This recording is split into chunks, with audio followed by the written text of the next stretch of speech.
안녕하세요, 로파잉입니다. 오늘은 대형마트에 대해 얘기를 해볼까 하는데요.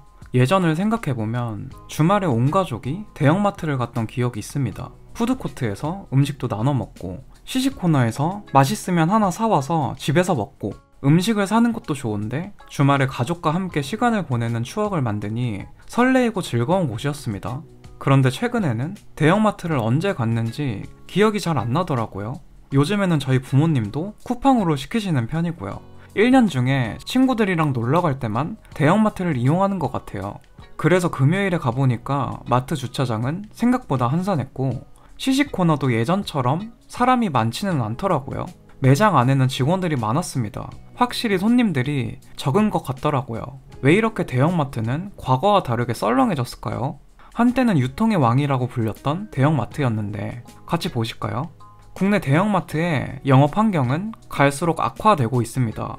유통업계 패러다임이 오프라인에서 온라인으로 정말 한순간에 넘어가면서 큰 타격을 받고 있습니다. 시대가 지나면서 소비 패턴까지 바뀌고 있으니 매출 하락을 거듭하고 있어요. 올해 3월 국내 대형마트 2위인 홈플러스는 기업 회생 절차를 신청했습니다. 사실상 현재는 법정 관리 체제에 들어간 건데요. 이렇게 대형마트 3사는 2021년부터 지난해까지 폐점을 한 곳이 25곳으로 지난해에만 7곳이 문을 닫았습니다. 2023년 기준 대형마트의 영업 실적 지표는 악화가 되었는데요. 이마트는 전년 대비 감소한 영업이익률 1.67%를 기록했습니다. 매출액 증가에도 이익률이 줄었으니 영업이익 규모가 3,200억 원에서 1,400억 원으로 크게 줄었죠. 5년 전에는 영업이익률이 5.13%였습니다. 대형마트 1위도 이 정도인데 2위는 어떨까요? 홈플러스의 상황은 더욱 심각합니다. 2023년에는 영업 적자가 발생을 했습니다. 홈플러스는 7조 원의 매출액에 2천억 원에 가까운 영업이익을 내고 있었는데요. 하지만 해가 지나면서 매출액과 영업이익이 줄면서 2024년 2월 말에 결산을 끝냈거든요. 손익계산서를 보니까 매출액 6조 9천억 원에 영업 적자 1,994억 원을 기록했습니다. 단기 순손실 금액은 5,743억 원이나 됩니다. 3년 연속 영업 적자를 기록했고 2018년도부터 단기 순손실이 발생하면서 힘이 점점 빠진 거죠. 적자로 돌아섰으며 영업시간을 단축하는 등 적극적으로 비용 절감에 나서기도 했습니다. 하지만 이런 상황에서 전통시장을 살리겠다고 나서고 있는데요. 해외에서는 보통 시장 자율에 맡기는 경향이 있습니다. 미국과 일본을 예를 들면 규제가 거의 없어서 24시간 운영도 가능합니다. 주말에도 자유롭게 편한 시간에 쇼핑을 할 수 있으니 아무래도 매출 상승에 도움이 되겠죠. 국내의 경우에는 소비자 편익을 상실한 상태입니다. 대형마트는 보통 맞벌이 가구 또는 1인 가구가 주말에 이용을 많이 합니다. 어떻게 보면 편하게 가기보다는 시간을 내고 만들어서 가는 건데, 변화하는 유통 규제와 소비 패턴으로 인해 마트 내 약국과 서점 같은 곳들 역시나 문을 닫고 있는 상황입니다.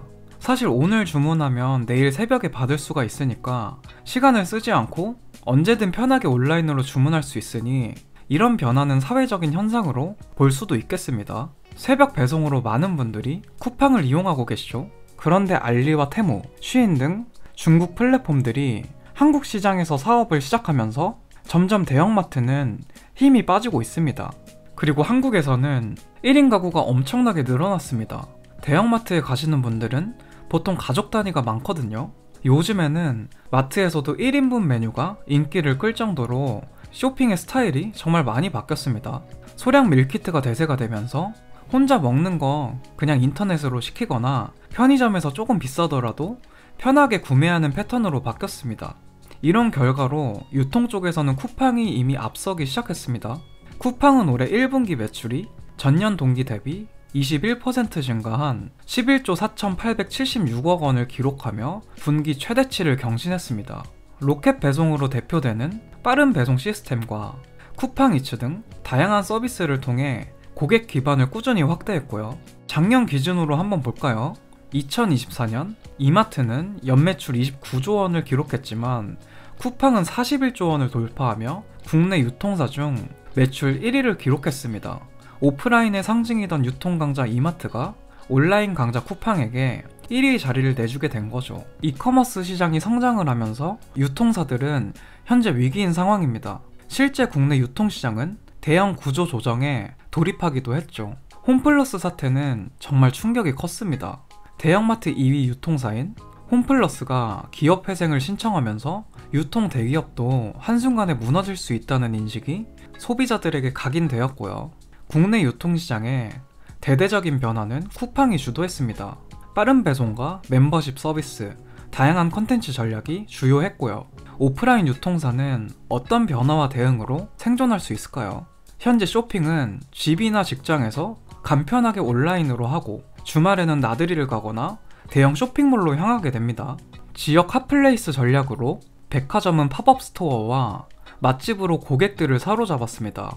오프라인 유통사는 트레이더스 점포처럼 부진한 마트를 빠르게 정리하고 창고형 할인점으로 변화를 하는 쪽은 어떨까 싶습니다. 신선식품 카테고리는 소비 기한이 짧고 냉장물류 유통 비용이 많이 들고 관리가 매우 어렵기 때문에 이커머스가 공략하기 쉽지가 않습니다. 오프라인의 강점인 신선식품을 중심으로 더욱 고객들을 사로잡는데 온 힘을 써야 하는 상황입니다. 이마트 푸드마켓에서는 신선을 강조한 마케팅을 선보였습니다. 색감이 화려하고 향기가 강한 파인애플과 오렌지를 전면에 내세웠고요. 수산 축산 코너를 지나 인기 상품을 따로 초저가에 판매하는 구역도 만들었습니다. 이렇게 신선식품을 사수하는 전쟁을 대형마트 3사와 쿠팡 그리고 네이버, 마켓컬리 같은 곳들이 뛰어든 상황입니다. 여러분은 대형마트 강제 휴무에 대해서 어떤 생각을 갖고 계신가요? 개인적으로 이렇게 전통시장을 살리겠다고 대형마트에게 규제를 한다면 오히려 쿠팡이 더 커지는 꼴이 되지 않을까 걱정이 됩니다. 대형마트가 휘청거리게 된다면 최대 피해자는 납품하는 영세업체와 입점한 영세 자영업자들이니까요. 주말에 마트를 못 간다면 가족 단위의 분들은 합리적인 쇼핑을 도대체 어디서 해야 할까요? 다른 분들의 생각은 어떤지 너무 궁금하더라고요. 그래서 뉴스 댓글 여론을 한번 슬쩍 봤는데요. 대형마트 쉰다고 사람들이 재래시장을 갈까요? 개장 날짜에 맞춰서 마트를 가겠죠. 이런 댓글이 있고요. 재래시장을 위하지만 실질적으로 국내 유통은 테무와 알리에게 넘어갈 것 같습니다. 재래시장 때문에 강제 휴무에 들어갔는데 재래시장이 활성화가 되었나요? 이런 댓글도 있었습니다. 일단 많은 분들이 공감을 못하시고 있긴 해요. 저조차도 긍정적으로 보진 않거든요. 한 달 전부터 공휴일 강제 의무 휴업 이슈가 있었는데 앞으로 어떻게 진행이 될지 더 지켜봐야겠습니다. 오늘 준비한 영상의 내용은 여기까지입니다. 날씨가 요즘 엄청 덥네요. 다들 더위 조심하시고요. 재밌게 보셨다면 구독 한번 부탁드리겠습니다. 감사합니다.